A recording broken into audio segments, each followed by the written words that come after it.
Friends, welcome to Advik में आपका स्वागत है। फ्रेंड्स, हमारा आज का वीडियो इंडियन कैलेंडर या हिंदू कैलेंडर पर बेस्ड है।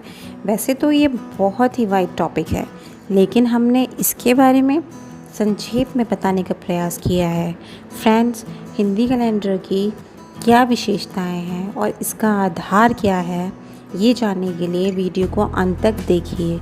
वीडियो को लाइक और शेयर करिए और हमारे चैनल को सब्सक्राइब ज़रूर करें। तो चलिए शुरू करते हैं हमारा आज का टॉपिक, हिंदी कैलेंडर। क्या आप जानते हैं कि कैलेंडर क्या है? कैलेंडर समय और दिनों को निर्धारित करने की एक ऐसी जटिल प्रणाली है जो ग्रहों और नक्षत्रों की सापेक्ष गति पर बेस्ड है।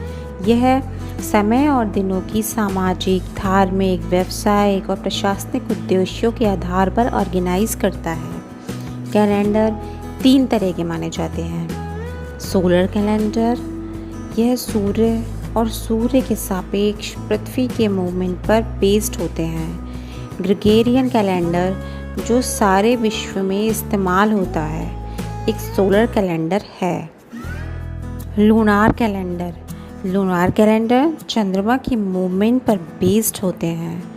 इस्लामिक कैलेंडर एक लूनार कैलेंडर ही है। Luni solar calendar, luni solar calendar ऐसे कैलेंडर हैं जो सूर्य और चंद्रमा दोनों के मूवमेंट पर डिपेंड करते हैं। Hindu calendar, Buddhist, Jain, Chinese calendar luni solar calendar के एग्जाम्पल हैं। फ्रेंड्स, हम यहाँ पर बात करेंगे हिंदू या हिंदी कैलेंडर की, जिसे पंचांग भी कहते हैं, और जानेंगे इसके बेसिक्स को। प्राचीन भारतीय विद्वानों द्वारा हिंदू कैलेंडर को विकसित किया गया था। इसका उल्लेख वेदों में मिलता है। हिंदू कैलेंडर, जिसे पंचांग भी कहा जाता है, हिंदू त्योहारों की तारीखों को निर्धारित करने के अलावा प्राचीन काल से समय की गणना करने की एक विशिष्ट प्रणाली है। यह एक लूनी सोलर कैलेंडर है जिसे कई अलग अलग संस्करण जैसे शक संवत और विक्रम संवत प्रचलन में है। Multi dimensional model, Hindu calendar प्रणाली की कई विशेषताओं में से एक इसकी कॉम्प्लेक्सिटी है। ये टाइम का एक ऐसा मल्टी डायमेंशनल मॉडल है जिसमें चंद्र दिन, सौर दिन, चंद्र महीने, सौर महीने, सूर्य और चंद्रमा की चाल के बारे में जानकारी मिलती है। यह हिंदू कैलेंडर को पश्चिमी कैलेंडर की तुलना में बहुत अधिक जटिल बनाता है, जो कि केवल सूर्य पर आधारित है। इसके अलावा हिंदू कैलेंडर का कोई एक सामान्य रूप नहीं है।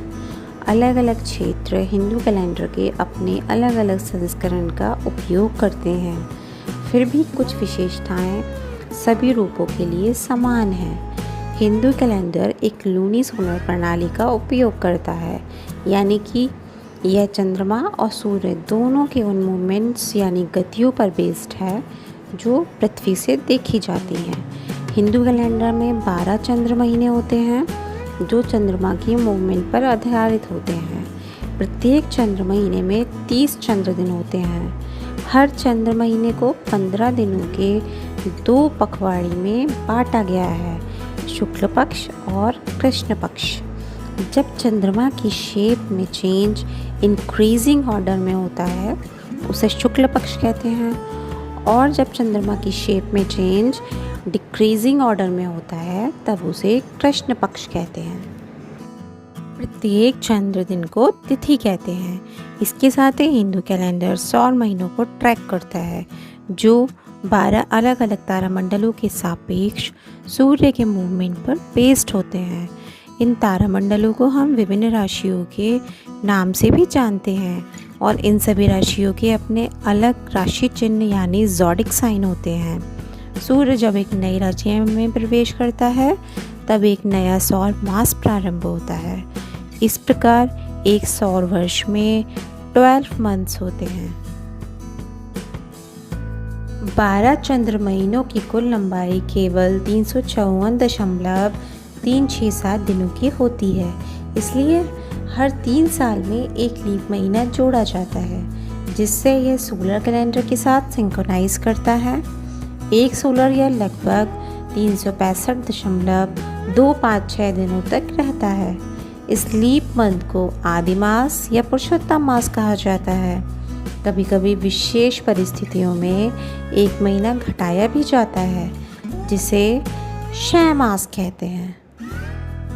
हिंदू कैलेंडर में आदि मास या क्षय मास के कारण होने वाले एडजस्टमेंट को छोड़ दें तो प्रत्येक वर्ष में 12 महीने होते हैं, जिनका क्रम वीडियो में दी गई टेबल के अनुसार होता है। नया हिंदू वर्ष चैत्र मास से शुरू होता है। ग्रेगोरियन कैलेंडर के अनुसार चैत्र मास का समय मार्च से अप्रैल के बीच होता है। इसी क्रम में अन्य 11 महीने आते हैं। वर्ष का अंत फागुन के महीने से होता है। तो फ्रेंड्स, हम ये कह सकते हैं कि हिंदू कैलेंडर एक मल्टी डायमेंशनल कैलेंडर है, जिसकी गणना बहुत ही जटिल परंतु सटीक है। इसको बनाने वाले विद्वानों को हम नमन करते हैं और उम्मीद करते हैं कि आपको वीडियो पसंद आया होगा। Thanks for watching.